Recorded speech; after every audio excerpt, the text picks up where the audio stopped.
ఓవైపు liquor scam లో కవిత తీవ్రంగా ఇబ్బంది పడుతుంటే మరోవైపు కేటీఆర్ కు టీఎస్పీఎస్సీ పేపర్ల లీకేజ్ తలనొప్పిగా మారింది. తనపై విపక్ష నేతలు చేస్తున్న ఆరోపణలను కేటీఆర్ వివరణ ఇస్తున్నా విపక్షాల ఎదురుదాడి మాత్రం ఊహించని రేంజ్ లో ఉంటుంది.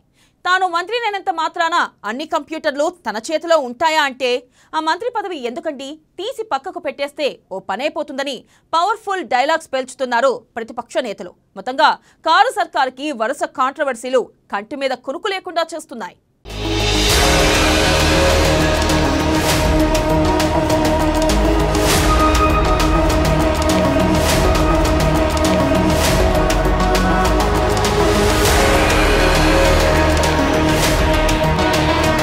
కారు సర్కార్కి వరుస జలక్కులు.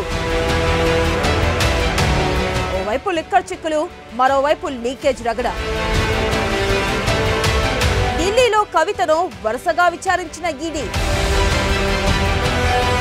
పేపర్ లీకేజ్ పై ప్రభుత్వంపై ప్రతిపక్షాల ఎదురుదాడి.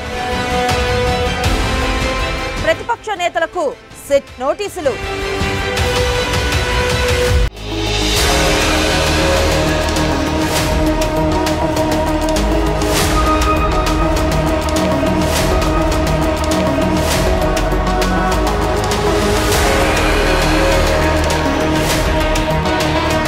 తెలంగాణ అసెంబ్లీ ఎన్నికలు సమీపిస్తున్న వేళ అధికార బీఆర్ఎస్ ఒకటి అనుకుంటే ఇంకొకటి అవుతుంది. వరుసగా ఎదురుదెబ్బలు పార్టీకి ఇబ్బందిగా మారుతున్నాయి. మంత్రులు, ఎమ్మెల్యేలు, పార్టీ నేతలతో పాటు క్యాడర్లో ఆత్మస్థైర్యం సన్నగిలుతుంది. గత కొంతకాలంగా ఉద్యోగాల భర్తీ కోసం నిరుద్యోగులు పెద్ద ఎత్తున పోరాటం చేస్తుంటే వారికి మద్దతుగా ప్రతిపక్ష పార్టీలు కూడా రంగంలోకి దిగి ప్రభుత్వంపై ఒత్తిడి తెస్తుంటే ప్రతిపక్షాలకు కేసీఆర్ చెక్ పెట్టారు.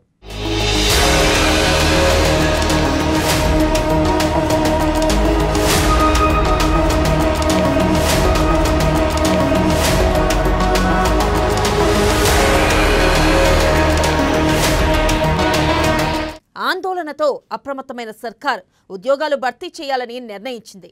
ఈ మేరకు టీఎస్పీఎస్సీకి గ్రీన్ సిగ్నల్ ఇచ్చింది.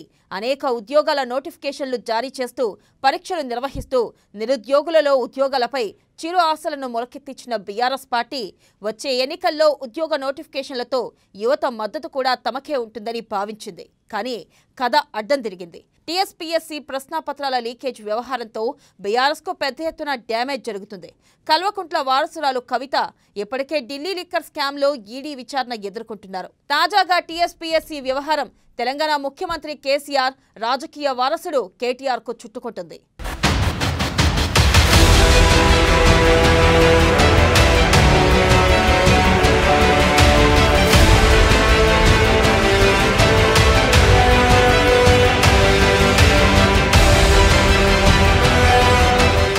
మరోవైపు ఎమ్మెల్యేల ఎరకేసు, సీబీఐకి అప్పగింతపై పిటిషన్ సుప్రీంలో పెండింగ్లో ఉంది. సీబీఐకి అనుకూలంగా తీర్పు వస్తే అది కేసీఆర్ మెడకు చుట్టుకునే అవకాశం ఉంది. వరుస ఎదురుదెబ్బలు బీఆర్ఎస్ ఇమేజ్ని డ్యామేజ్ చేస్తుంది.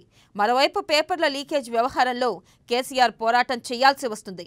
గత అక్టోబర్ నుంచి టీఎస్పీఎస్సీ నిర్వహించిన 7 పరీక్షల్లో 4 పరీక్షలను రద్దు చేయడంతో నిరుద్యోగులు తీవ్ర అసహనంతో ఉన్నారు. ప్రజల్లో గులాబీ పార్టీపై ఇప్పటికే వ్యతిరేకత ఉంది. తాజా వ్యవహారాలు ఎన్నికల నాటికి మరింత డ్యామేజ్ చేయడం ఖాయంగా కనిపిస్తోంది.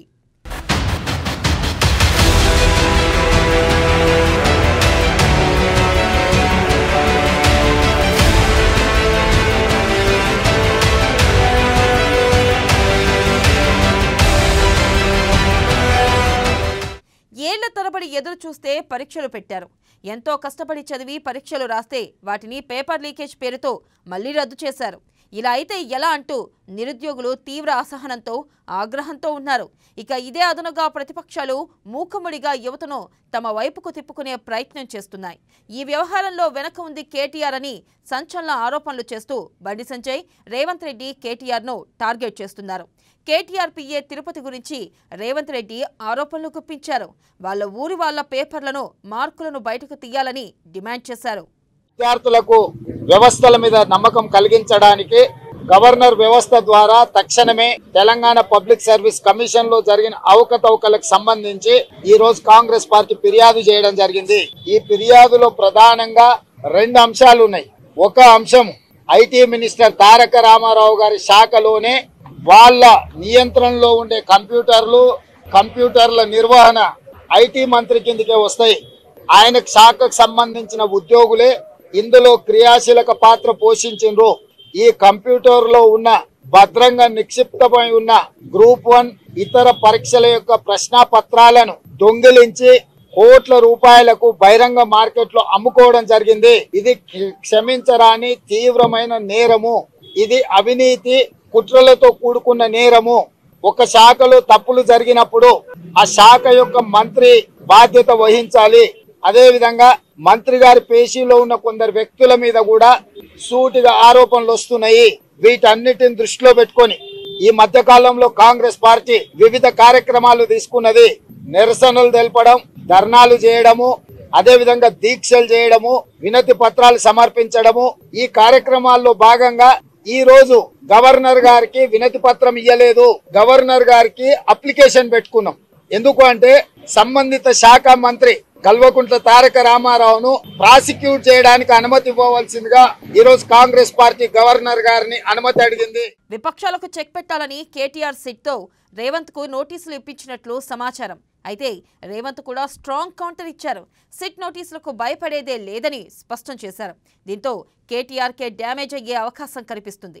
ఐటీ మంత్రిగా కేటీఆర్కు టీఎస్పీఎస్సీ చైర్మన్ హోదాలో ఉన్న జనార్దన్ రెడ్డికి నోటీసులు ఇవ్వాల్సిన సిట్ విపక్షాలను టార్గెట్ చేయడంపై ప్రజల్లో కూడా వ్యతిరేక భావన వ్యక్తమవుతుంది.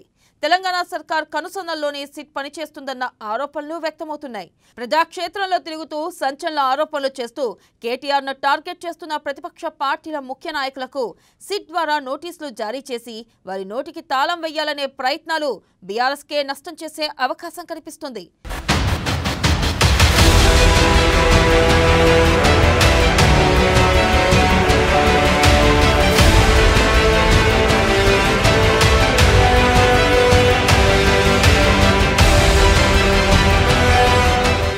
మొత్తంగా చూస్తే ఇది బీఆర్ఎస్ పార్టీకి ఊహించని సమస్య.